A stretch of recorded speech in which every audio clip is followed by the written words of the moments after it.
Ya. Bismillahirrahmanirrahim. Alhamdulillah hamdan katsiran thayyiban mubarakan fi kama yuhibbu rabbuna wa yarda. Asyhadu an la ilaha illallah wahdahu la syarika lah iqraran bihi wa tauhida. Asyhadu an la ilaha illallah wa anna Muhammadar Rasulullah. Wala haula wala quwwata illa billah. Faslun. Qala al-Imam Ibnul Qayyim rahimahullah, wa amma tibbul abdan fa innahu naw'an. Berkata Imam Ibnul Qayyim rahimahullah, adapun pengobatan badan itu ada dua jenis. Naw'un qad fatarallah alaihi hayawan natiqah wa bahimah. Jenis yang pertama adalah yang Allah Subhanahu wa taala telah menjadikan sebagai fitrah alamiah bagi manusia maupun hewan. Fahadha la yahtaju fihi ila mu'alajah tabib. Jenis yang pertama ini tidak perlu datang ke seorang tabib. Contohnya seperti seorang lapar. Kalau sebatas laparnya normal, ya tinggal makan. Tapi kalau lapar terus, ini berbeda lagi. Mafhum? Kalau laparnya normal, sebatas manusia normal, ini wajar memang belum makan. Nah ini nggak perlu ke tabib. Tapi masalahnya 24 jam dia lapar terus. Baru makan pagi, setengah jam lagi lapar. Setengah jam kemudian lagi lapar. Setengah jam kemudian lagi. Setengah jam kemudian lagi lapar. Kira-kira ini alamiah, natural, atau sakit, penyakit? Penyakit tentunya. Ya. Kalau sebatasnya orang-orang yang normal lapar di pagi hari, ya normal. Jam 7, jam 6 lapar, misalnya jam 6, jam 7, jam 8 udah lapar. Ya wajar, manusia normal. Tapi sekarang masalahnya jam 5 subuh udah lapar. Jam 6 udah lapar. Jam 8 setiap 1 jam dia lapar. Ya. 7, 8, 9, 10, 11, 12. Dia lapar terus. Kira-kira apakah seperti ini kehidupan normal atau penyakit? Jawabannya adalah penyakit. Wal atash, atau haus. Kalau hausnya sewajarnya, maka itu normal. Yang namanya manusia kalau kurang minum ya haus. Tapi masalahnya kalau haus terus, haus. Ini tidak wajar, ini adalah penyakit. Atau bersin. Kalau sewajarnya, maka tidak mengapa. Tapi kalau bersinnya setiap detik, setiap hari, setiap menit, bersin terus. Kira-kira normal nggak ini? Hah? Tidak normal. Atau dingin. Kalau keadaannya dinginnya memang dingin di puncak, di pegunungan, ya memang dingin. Atau di tempat AC, dingin-dingin yang normal sewajarnya, barometer orang-orang yang sehat, maka tidak mengapa yang seperti itu. Masalahnya Kalau badannya dia pagi dingin, siang dingin, sore dingin, malam dingin, ini yang bermasalah. Badannya dingin, atau mungkin lehernya saja yang dingin, perutnya nggak dingin. Ada lagi yang perutnya dingin, kakinya panas. Ini kan bermasalah.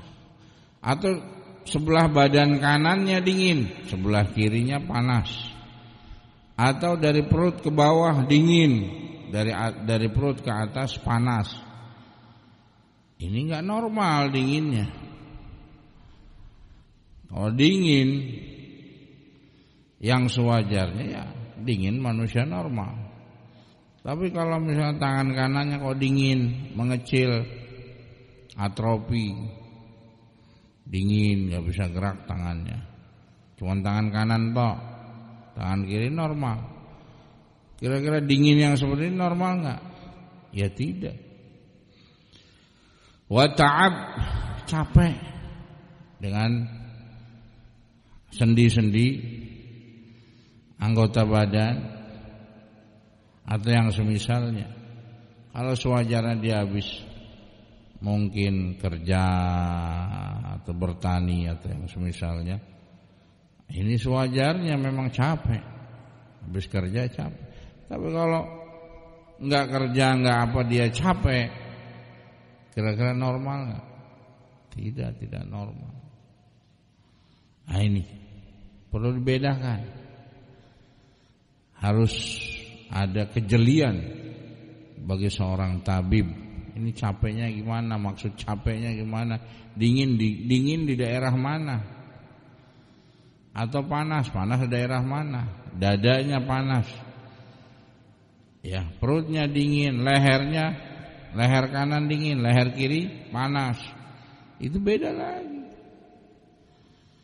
Sehingga seorang tabib harus paham, harus bisa membedakan antara dingin, panas, lapar, kenyang dan lain sebagainya. Kalau yang sewajarnya ya tidak mengapa, itu sebatas normal-normal saja. Yang kita khawatirkan kalau terus menerus dia lapar terus, nah makan nggak kenyang-kenyang, padahal baru makan lagi, baru makan lagi, baru makan lagi. Berarti kan ini penyakit. Selama itu normal saja, sebatas manusia normal, maka tidak mengapa. Ini nggak perlu ke tabib. Tapi bedanya kok setiap menit atau setiap setengah jam atau setiap jam kok perubahan badan beda. Ini yang perlu diwaspadai. Kok badan saya gini, biasanya nggak gini. Ya, itu kan sebagai alarm tanda bagi tubuhnya bahwa saya sedang mengalami sakit atau ada gangguan atau ketidakseimbangan tubuh. Nah, ini macam yang pertama kata Imam Ibnul Qayyim rahimahullah. Wa tsani, macam yang kedua kata Imam Ibnul Qayyim rahimahullah, ma yahtaju ila fikr wa ta'ammul. Pengobatan yang sifatnya butuh untuk diamati, dicermati, dilihat, didiagnosa, didalami, diperhatikan, didata secara rinci. Kadaw'il amrad al-mutasyabih al-hadithah fil mazaj. Seperti seorang ingin menyembuhkan sakitnya yang ada kemiripan atau kompleks atau komplikasi di dalam keseimbangan tubuhnya, bihaitsu yakhruju biha 'anil i'tidal, yang mana dia tidak normal. Normalnya tubuhnya biasa-biasa saja, mungkin di bawah suhu 35 atau 30 atau 32 atau 33 normal-normal saja. Tapi kalau dia suhu badannya sudah 40 atau 50 atau sebaliknya suhu badannya 20, 25 atau sekitaran itu kan keluar dari kebiasaan yang normal. Imma ila harara au burudah au yabusah au rutubah.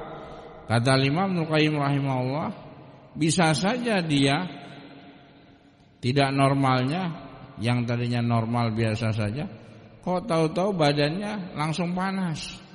Ya tadi panasnya di mana? Seluruh tubuh. Jam berapa panasnya?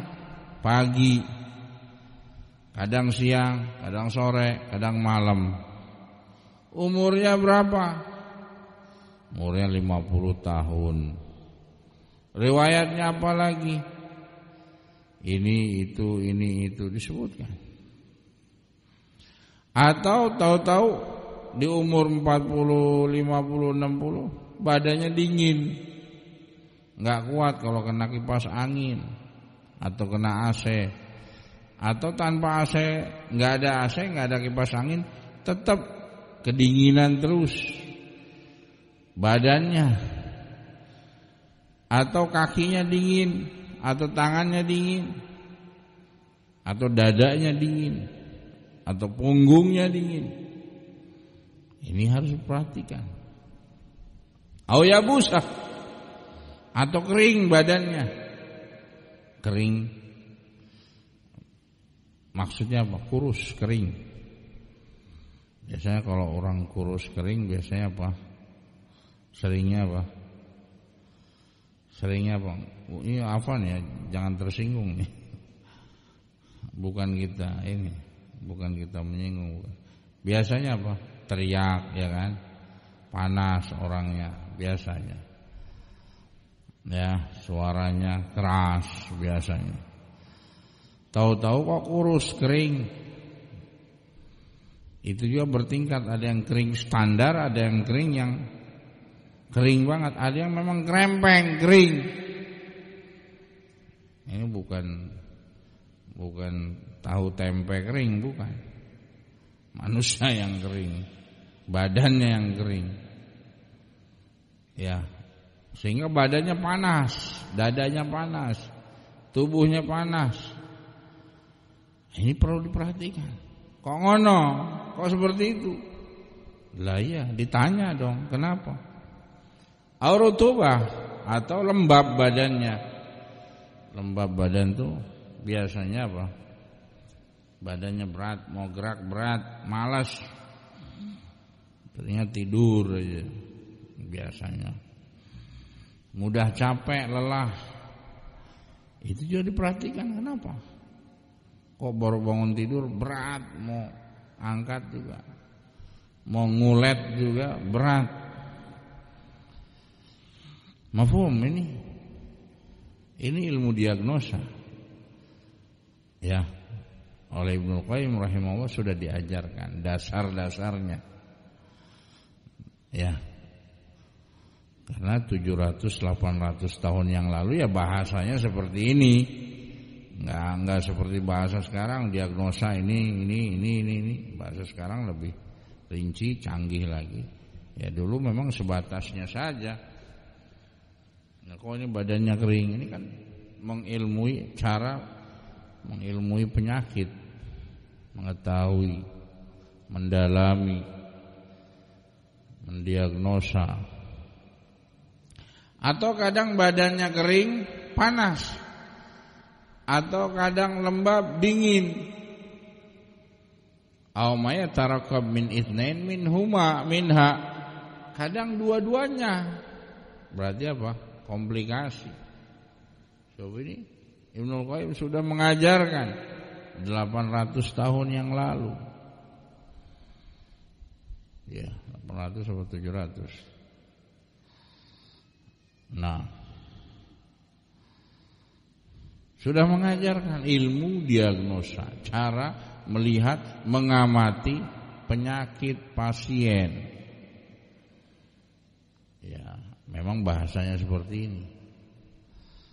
kalau mau mengartikan bahasa Arabnya, ya jangan terlalu saklek, berat. Kalau saklek nggak bakal nyambung. Ini maksudnya apa?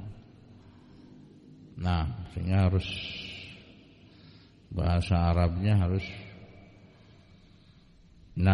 dia harus memahami dengan keilmuan pengobatan. Au mayatarakab min idnain minha, atau kadang bisa saja kadang dia panas, kadang dia dingin. Atasnya, atas perut panas, dari perut ke kaki ke bawah dingin. Bisa nggak? Ya bisa. Kenapa nggak bisa? Bisa. Ada, ya banyak orang seperti itu. Sebelah kanan dingin, sebelah kiri panas. Ada, ya ada. Kenapa nggak ada? Banyak yang seperti itu kalau mau didata. Nah, makanya ini sudah diajarkan, sudah disampaikan oleh Al-Imam Ibnul Qayyim rahimahullah tentang masalah diagnosa. Dan ini kata Al-Imam Ibnul Qayyim rahimahullah, ma yahtaju ila fikr wa ta'ammul, harus memikirkan, memperhatikan, mengamati, kumpulkan data. Oh, ini sih nggak apa-apa kumpulkan data, sakit, bukan kumpulkan data aib manusia, bukan, beda lagi. Nah, data penyakit, kemarin makan apa, makan anu, hobinya apa, makan anu, terus didata. Nah, dirinci, didata, dirinci. Nah, wahia nau'an, dan ini bisa dua jenis. Maksudnya apa? Jenis yang pertama yang diserang adalah keseimbangan tubuh, organ dalamnya, imma madiyah atau kaifiyah. Nah, maksudnya apa? Ani imma an yakuna bin sibabi madatin au hudutsu kaifiyatin. Makna yang pertama bisa jadi dia sakit, panas atau dingin atau lembab atau apa, karena ketidakseimbangan tubuhnya, tidak seimbang. Atau bihudusi kaifiyah, ada kecelakaan, jatuh, terkilir, kepukul, kecelakaan dan lain sebagainya. Ini harus diperhatikan. Wal farq bainahuma anna amradul kaifiyah, perbedaan antara keduanya bahwasanya amradul kaifiyah, sakit yang diserang adalah kaifiyah, takunu ba'da zawalil mawad allati aujabatha. Perbedaannya adalah penyakit yang seperti ini itu bisa terlihat, terdeteksi setelah kejadiannya. Ya, ini yang tugasnya seorang tabib, ya, sehingga dia harus menyingkirkan hal-hal yang menyakiti orang tersebut atau pasien tersebut. Wa yabqa atharuha kaifiyah fil mazaj, dan ada bekasnya. Nah, di dalam organ tubuhnya, ya.